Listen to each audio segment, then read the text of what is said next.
دیا voice channel کے پیارے ناظرین، السلام علیکم۔ عربی نے مجھے ایک رات کے 5,000 ریال کی آفر کی۔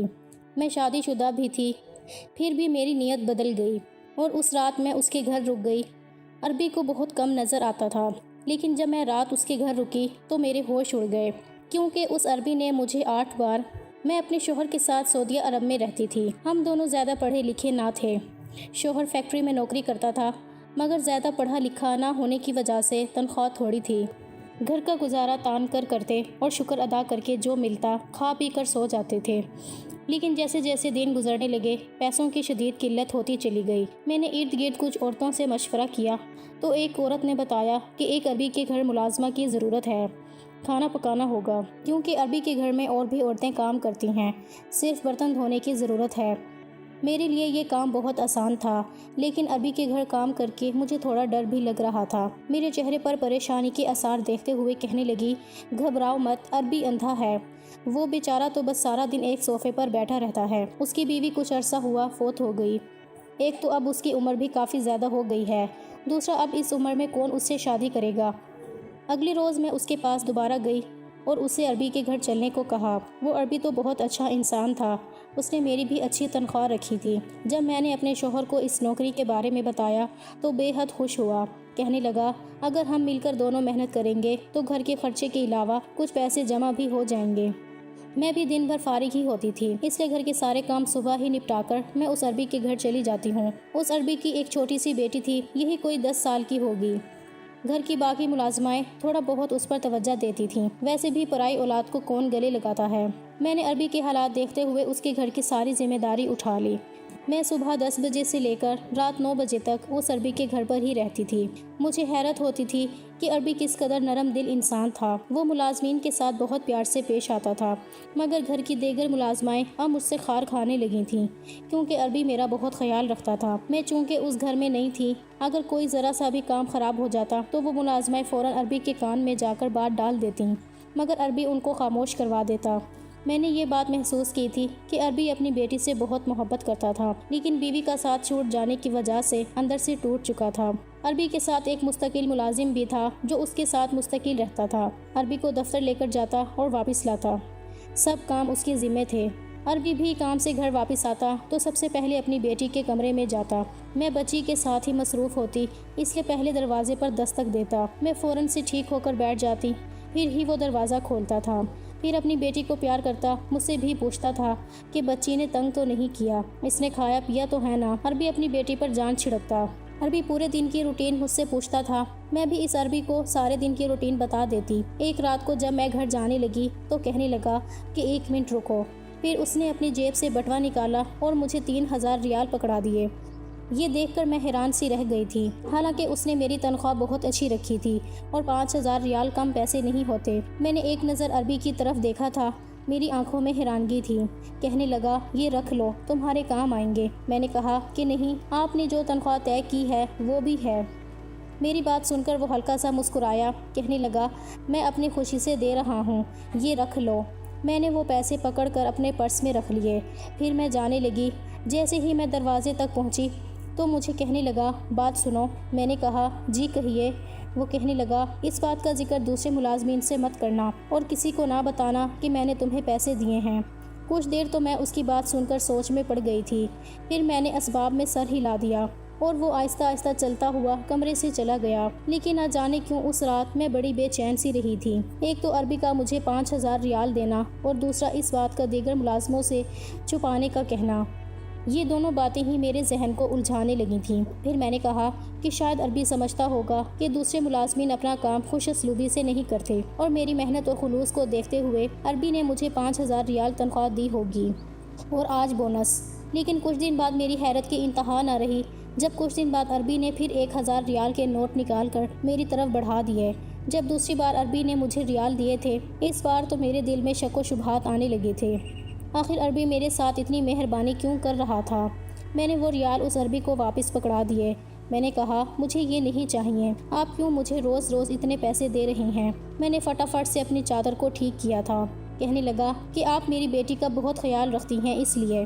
میں نے کہا، وہ میری ڈیوٹی ہے اور اس کے پیسے میں لیتی ہوں اور اس کے علاوہ جو کام ہے مجھے تنخواہ مل جاتی ہے۔ بہرحال میں نے اس دن اس شخص سے کوئی پیسے نہیں لیے اور واپس گھر آ گئی، لیکن اگلے ہی روز جب میں اس کے گھر گئی تو میں نے دیکھا کہ وہ عربی آج دفتر نہیں گیا تھا بلکہ گھر پر ہی تھا اور بیٹی کے پاس ہی بیٹھا تھا۔ جب میں آئی تو مجھے کہنے لگا کہ اتنی دیر سے آئی ہیں آپ کو پتہ ہے میری بیٹی کو بخار چڑھا ہوا ہے۔ اس کے لہجے میں سختی بھی تھی اور تھوڑا لہجہ سخت بھی تھا۔ میں نے گھبرا کر جب گھڑی کی طرف دیکھا تو پورے ٹائم پر آتی ہوں، میں اسی وقت آتی ہوں۔ میں نے کہا میں تو اپنے وقت پر آئی ہوں۔ پھر وہ مجھے کہنے لگا کہ اس چیز کے آپ کو پیسے دے رہا تھا کہ آپ میری بیٹی کا خیال زیادہ رکھا کریں۔ دیکھیں صبح سے اس کو بخار ہے، اس کی تو ماں بھی نہیں ہے جو اس کی پرواہ کرے، اسی لیے میں نے آپ کو مستقل نوکری پر رکھا ہے تاکہ کام کے ساتھ ساتھ میری بیٹی کی اچھے سے دیکھ بھال ہو سکے، ورنہ ملازم تو مجھے اور بھی بہت مل جائیں گے۔ آپ کو اس لیے نہیں رکھا کہ آپ 12 بجے تک آئیں اور میری بیٹی بخار میں جلتی رہے۔ میں نے فٹافٹ سے اسے عربی سے لے کر اپنے پاس بٹھایا۔ تھوڑی دیر بعد ڈرائیور ڈاکٹر کو گھر پر لے کر آ گیا۔ میں سمجھ گئی تھی کہ عربی کے پاس پیسہ بہت ہے جو عربی نے ڈاکٹر کو گھر پر بلا لیا ہے۔ ڈاکٹر کے جانے کے بعد میں نے بچی کو دوا پلائی اور اس کے پاس بستر پر لیٹ گئی کہ مجھے عربی نے تاکید کی تھی جب تک بچی ٹھیک نہ ہو آپ گھر مت جائیں۔ میں سارے کام چھوڑ کر اس بچی پر توجہ دینے لگی۔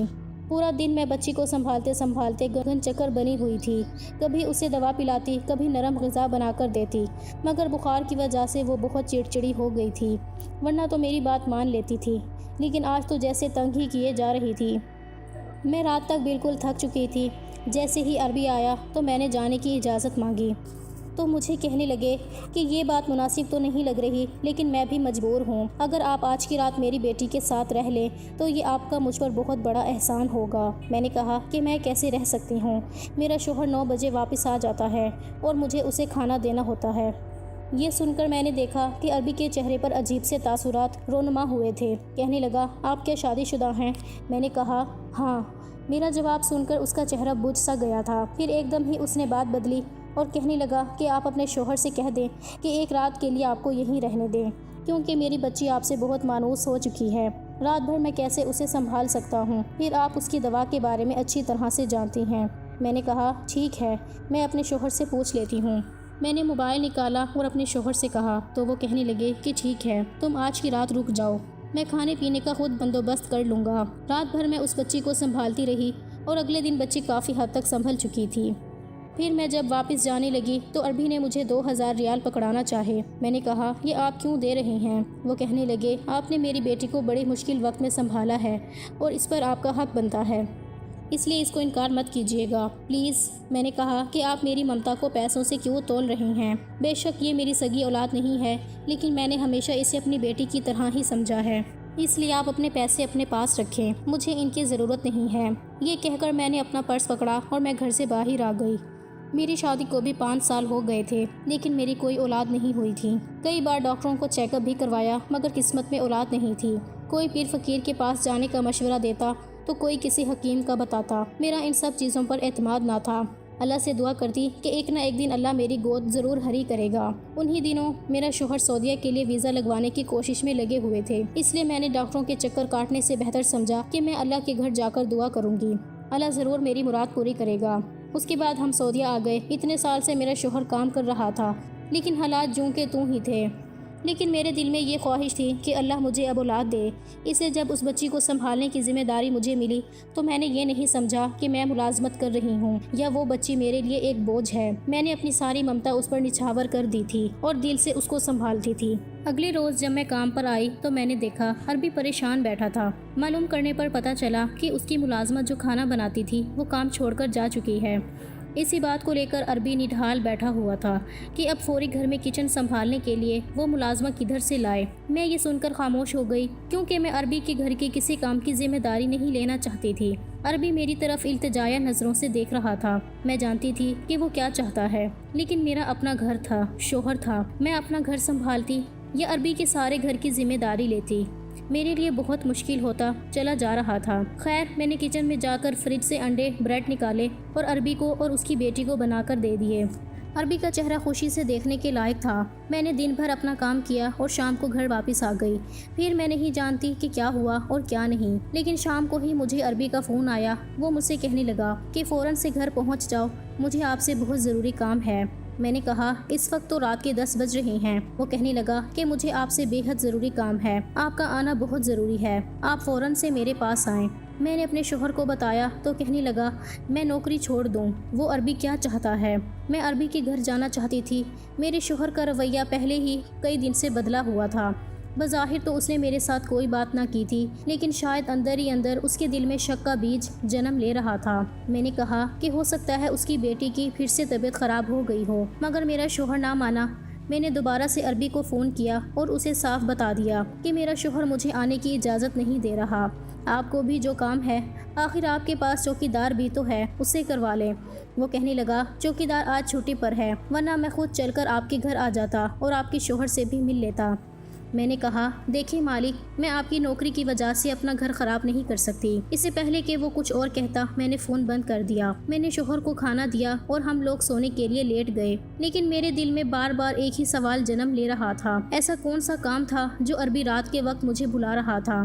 میں عربی پر شک بھی نہیں کرنا چاہتی تھی کیونکہ اسے کم نظر آتا تھا، اور ویسے بھی اس نے آج تک مجھ سے کوئی غلط بات بھی نہیں کی تھی۔ سونے کی کوشش کرتی تو بار بار اس کی بیٹی کا چہرہ آنکھوں کے سامنے آنے لگتا کہ کہیں اس کی بیٹی کو کچھ نہ ہو گیا ہو۔ میں جاننا چاہتی تھی مگر شوہر کے ڈر کی وجہ سے خاموشی سے لیٹ گئی، لیکن بار بار ایک ہی بات ستاتی تھی کہ عربی مجھے اس نوکری سے ہی نہ نکال دے۔ اچھی بھلی معقول تنخواہ مل رہی تھی جس سے اب ہمارے گھر کے حالات بہت بہتر ہو چکے تھے۔ مجھے اس وقت اپنے شوہر پر شدید غصہ آ رہا تھا جس کو کسی بات کا خیال نہ تھا، اور وہ سکون سے نیند کے آغوش میں خراٹے لے رہا تھا۔ ساری رات میری طبیعت گھبراتی رہی اور ادھر سے ادھر ٹہلتی رہی، نہ جانے کس پہر میری آنکھ لگ گئی۔ صبح شوہر نے اٹھایا تو میں نے کہا کہ وہ کچن میں جا کر خود ہی ناشتہ کر لو، کیونکہ رات جاگنے کی وجہ سے میری طبیعت بوجھل ہو رہی تھی۔ 10 بجے کے قریب میں اٹھی، شوہر کام پر جا چکا تھا۔ میں تیار ہوئی اور ناشتہ کر کے عربی کے گھر کی طرف چل پڑی، لیکن وہاں پہنچتے ہی میرے ہوش اڑ گئے۔ عربی کے گھر کے باہر کافی سارے لوگ جمع تھے۔ میں نے جلدی سے شوہر کو فون کیا اور عربی کے گھر پر آنے کا کہا۔ تھوڑی دیر بعد میرا شوہر وہاں پہنچ گیا۔ عربی کے گھر کے باہر کافی پولیس موجود تھی۔ میں گھر کے اندر گئی تو سب ملازم دھاڑے مار مار کر رو رہے تھے۔ معلوم کرنے پر پتہ چلا کہ عربی رات کو گھر پر اکیلا تھا اور اس کی بیٹی کی طبیعت شدید خراب تھی۔ وہ بار بار مجھ سے ملنے کا کہہ رہی تھی، شاید اسی لیے عربی مجھے بار بار فون کر رہا تھا، لیکن انہونی کو کون ٹال سکتا ہے۔ عربی اپنی بیٹی کی خاطر خود ہی گھر سے نکلا جہاں وہ مجھے بلانے کے لیے میرے گھر آ رہا تھا۔ میرے اور عربی کے گھر کا فاصلہ کوئی بہت زیادہ نہ تھا، بس درمیان میں ایک مین روڈ تھی۔ بیچارہ عربی اپنی لاٹھی کے سہارے سڑک کراس کرنے لگا تو ایک تیز رفتار گاڑی نے اسے کچل دیا تھا۔ میں عربی کی بچی کو گلے لگائے زاروں قطار رو رہی تھی۔ میں نے کچھ دن عربی کے گھر پر ہی رہنے کا فیصلہ کیا تھا۔ مجھے اب سمجھ بھی نہیں آ رہا تھا کہ اس کی بچی کو چھوڑ کر کیسے جاؤں۔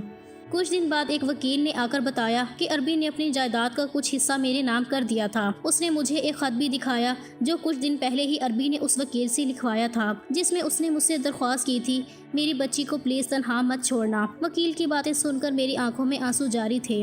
میں اور میرا شوہر مستقل طور پر عربی کے گھر پر رہنے لگے۔ اللہ نے مجھے اولاد کی شکل میں ایک بہت پیاری سی بیٹی سے نواز دیا تھا۔ قدرت ایسے ہی اپنے رنگ دکھاتی ہے جو انسانی عقل سے بہتر ہوتے ہیں۔ تو یہ تھی ہماری آج کی کہانی۔ اگر آپ لوگوں کو اچھی لگی ہے تو ویڈیو کو لائک کیجیے اور ہمارے چینل کو بھی سبسکرائب کیجیے۔